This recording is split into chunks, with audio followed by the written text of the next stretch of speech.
Assalamualaikum warahmatullahi wabarakatuh. Apa kabar pemirsa CNN Indonesia? Semoga Anda senantiasa sehat dan selalu berada dalam lindungan Allah Subhanahu wa taala. Amin ya rabbal alamin. Alhamdulillah, senang sekali hari ini saya Meladia Rahma kembali hadir menjumpai Anda dalam program kesayangan kita, Gapai Kemuliaan. Seperti biasa saya tidak sendiri, sudah hadir bersama saya di studio ada gurunda kita semua, Kiai Haji Muhammad Faiz. Assalamualaikum Pak Kiai. Waalaikumsalam warahmatullahi wabarakatuh. Sehat Pak Kiai hari ini? Alhamdulillah baik. Alhamdulillah, meskipun cuaca tidak menentu. Cuaca tidak menentu, tapi hati kita selalu menentu kepada Allah. Masya Allah, betul sekali. Sudah hadir di studio Gapai Kemuliaan hari ini mau berbagi ilmu Pak Kiai, karena dalam episode hari ini Kiai Muhammad Faiz akan menjawab pertanyaan-pertanyaan pemirsa yang sudah masuk melalui WhatsApp dalam episode Ustadz Menjawab. Saya juga mengingatkan bagi Anda pemirsa yang juga memiliki pertanyaan, Anda bisa mengirimkan pertanyaan Anda baik berupa pesan teks maupun dalam bentuk video melalui nomor WhatsApp yang tertera di layar kaca. Anda juga berkesempatan untuk bertanya langsung kepada Pak Kiai melalui sambungan Zoom yang nanti secara teknis akan ditentukan oleh tim Gapai Kemuliaan. Baik Pak Kiai, kita langsung ke pertanyaan pertama, ini dari pemirsa Gapai Kemuliaan.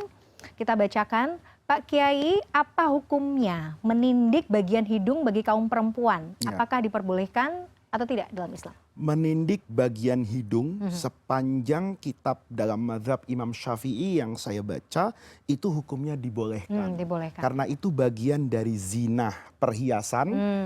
Kemudian yang kedua, lazim dilakukan oleh kaum wanita. Kita bisa lihat di belahan negara-negara Asia Selatan, itu sudah menjadi tradisi dan kebiasaan. Maka hukumnya menjadi boleh. Kemudian yang ketiga, dilakukan oleh orang yang profesional, tidak kemudian mengakibatkan ya tindakan medis yang membahayakan jiwa. Kalau ini terpenuhi semua, maka dihukumi menjadi boleh. Jadi misalnya tindik di hidung boleh. Kalau tindik misalnya kan biasanya kita kalau perempuan ada di bagian bawah Pak Kiai, tapi menambah lagi di bagian tidak atas? merusak telinga. Kan ada orang juga bicara soal menindik telinga itu membuat lubang yang kemudian kelihatan berbeda dengan telinga manusia pada umumnya. Betul. Itu menjadi tidak boleh. Tetapi kalau kemudian menindik dipasangkan anting, bentuk telinganya tetap sama dengan telinga lazimnya semua orang, itu hukumnya menjadi boleh. Boleh. Yang penting tidak menyakiti, tidak menyakiti, tidak merubah bentuk juga. Tidak merubah bentuk dan dilakukan oleh profesional. Kalau misalnya kalau perempuan kan perhiasannya banyak ya Pak Kiai. Iya. Gelang kaki. Iya boleh. Boleh tidak juga. Ada yang melarang orang memakai gelang kaki. Yang dilarang itu kalau gelang kaki genit. Ya kan? Dibunyi-bunyikan begitu ngelihat ada rumahnya orang ganteng lagi husuk baca Quran, tahu-tahu perempuannya lewat sengaja-sengaja. Itu diharamkan di dalam agama kalau niatannya adalah mengganggu syahwat lawan jenis. Oke, baik. Mudah-mudahan clear ya. Iya. Kita lanjut ke pertanyaan berikutnya, ini dari Pak Budiono di Sumedang. Kita bacakan, Pak Kiai, apakah uang tabungan yang sumbernya dari penghasilan yang sudah dikeluarkan zakatnya setiap bulan, itu juga masih dikenakan zakat pada akhir tahun apabila telah mencapai nisab? Ya, yang pertama, kalau mengeluarkan zakat setiap bulan, maka bisa dipastikan dia membayar lebih dari kewajibannya kepada Allah. Jadi ini Bapak termasuk orang yang baik, agama tidak mewajibkan seperti itu, karena zakat itu kan dikenakan atas harta bersih. Nah kan kita tidak tahu ada pengeluaran di bulan berapa. Sementara kewajiban zakat itu terkait dengan yang namanya haul. Haul itu adalah satu tahun. Jadi kalau belum 1 tahun, sebesar apapun harta kita itu tidak kena kewajiban zakat. Jadi Bapak ini kalau mengeluarkan setiap bulan, saya pastikan dia membayar lebih. Nah, kemudian yang kedua, pertanyaan ini timbul sebetulnya karena banyak yang belum tahu bahwa kewajiban zakat atas satu harta itu hanya dikenakan sekali dalam 1 tahun. Jadi nggak ada double tax, nggak ada double pajak gitu. Jadi kalau sudah bersih di sini, ya sudah selesai. Misalnya, sebagai tambahan pengetahuan, ada orang kaya nih yang sumber kekayaannya tuh bercampur-campur.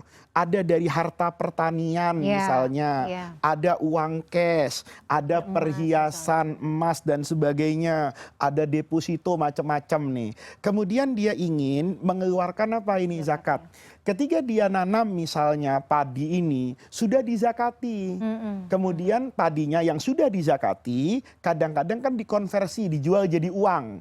Maka uang yang diterima dari penjualan padi yang padinya sudah dikeluarkan zakatnya, itu tidak perlu dicampurkan kepada uang cash yang dia miliki. Karena uang ini sudah dikeluarkan zakatnya. Misalnya saya punya sapi 40 ekor, sudah saya keluarkan zakatnya, ya. Nah, kalau sudah saya keluarkan zakatnya 2 ekor sapi misalnya, maka ketika saya misalnya kemudian menjual sapi-sapi itu gitu loh. Kan ada hasil uangnya.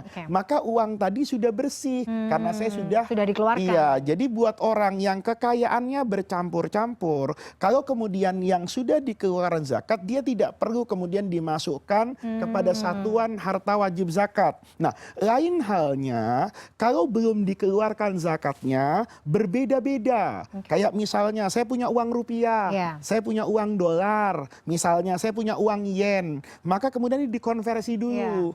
Dikonversi kepada rupiah, dolar atau yen itu nggak persoalan. Persoalannya saya mau menghitung nisabnya dari mana.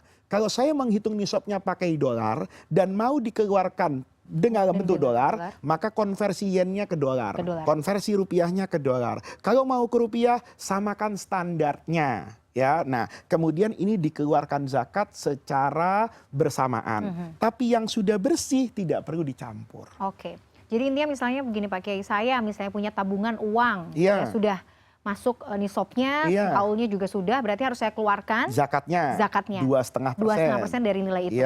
Di sisi lain saya juga punya simpanan perhiasan emas, itu juga harus saya keluarkan juga ya. Iya. Kalau itu perhiasan tidak dipakai. Gitu. Kalau dipakai maka tidak wajib zakat. Kalau buat dipakai Mila, karena Mila butuhkan dengan perhiasan itu. Nah kemudian sayalah yang punya kewajiban untuk menasihati Mila. Perhiasannya kayaknya berlebih. Masa sih punya bros 360 masing-masing harganya misalnya 10 juta karena ada berliannya kecil misalnya. Itu di luar kepantasan dan kewajaran. Ya, Mila jadi host iyalah. Masa iya ganti bros tiap hari kan enggak lah. Boleh jadi bros hari ini dipakai minggu depan lagi, dipakai bulan depan. Ambil yang wajar. Sisa dari yang wajar untuk dipakai buat saya itu harus dikenakan zakat. Jadi kalau kemudian Pak Budiono ini memilih, jadi sebenarnya untuk mengeluarkan setiap bulan karena mungkin berpikir kalau saya setahun langsung sekali keluar, saya agak berat, opsi untuk mengeluarkan setiap bulan berarti boleh tetap boleh. Tapi yang saya bilang belum tentu loh yang akhir tahun itu lebih berat. Mungkin lebih kecil nilainya. Karena begitu misalnya tahun zakatnya itu di bulan Ramadan, tahu-tahu bulan Sya'ban, ya kayak besok nih, Sya'ban Februari, mulai pendaftaran anak sekolah. Kan udah mulai harus banyak yang bayar uang pangkal kan. Maka boleh jadi seminggu sebelum jatuh temponya, keluar uang besar nih. Anaknya 3, satu masuk kampus, SMA unggulan, maka dia tidak wajib zakat boleh jadi. Kenapa? Karena hartanya berkurang dari nisab. Nah, jadi kalau ada orang seperti penanya ini, nggak apa-apa, bagus. Tapi kalau nanti Anda melakukan konsolidasi keuangan, jangan minta tagihan kepada Allah loh ya. Loh, ternyata zakat saya lebih nih, saya minta balik dong. Nggak bisa kalau itu. Karena Anda sudah mengikat dengan cara Anda sendiri. Kalau Anda mau seperti itu, kembalilah kepada sistem asalnya. Pakai haul, kemudian mempertimbangkan nisab, kemudian objek harta zakatnya, kemudian tarif zakatnya, kemudian pengeluaran yang memang wajib Anda keluarkan sebagai kepala keluarga. Pak Kiai, kalau misalnya nih saya sudah menghitung nih zakat saya yang harus dikeluarkan misalnya mungkin 5 juta. Nah 5 juta itu boleh dicicil dikeluarkan. Atau ya kalau langsung dikeluarkan juga tidak masalah ya. Nilainya yang harus dihitung karena itu hutang kepada Allah kan. Nilainya 5 juta. Adapun serah terimanya, pembayarannya bisa bahkan bisa ditahan dulu untuk kemaslahatan. Misalnya Mila punya pegawai di rumah. Dia termasuk kelompok fakir. Dia punya pekerjaan, tapi pekerjaan nggak cukup. Kalau dikasih sekarang khawatir nanti dia pusing lagi. Nanti Mbak di rumah nih, anaknya sekolahnya bulan ini nih. Saya begitu dia, udah Mbak, nanti uang pangkalnya saya yang bayar ya. Dari mana Bu? Saya punya zakat, saya mau kasih sama Mbak. Boleh. Boleh. Jadi gitu. Itu tergantung itu tadi ya, justru itu malah akan sangat bermanfaat ya. Atau misalnya kita tahulah problematika cuaca hari Iya, ini. iya. Ketika ekstrim, banyak petani kesusahan. Mungkin waktu Mina wajib mengeluarkan zakat itu pas musim panen. Nggak usah, Iya, tahan dulu. tahan dulu, oke, Nanti tidak 6 bulan lagi nih banyak orang susah. Saya bagi boleh. Yang penting diusahakan habis dalam 1 tahun ke Oke, depan siap. berjalan. Betul. Sebelum Mila punya kewajiban Kewajiban. zakat baru. Oh ya, siap. Oke, menarik sekali ini. Mudah-mudahan bisa menjawab ya Pak Budiono ya di Sumedang. Pak Kiai, kita harus jeda dulu. Siap. Masih banyak pertanyaan yang harus dijawab. Pemirsa jangan kemana-mana. Gapai Kemuliaan masih akan kembali sesaat lagi.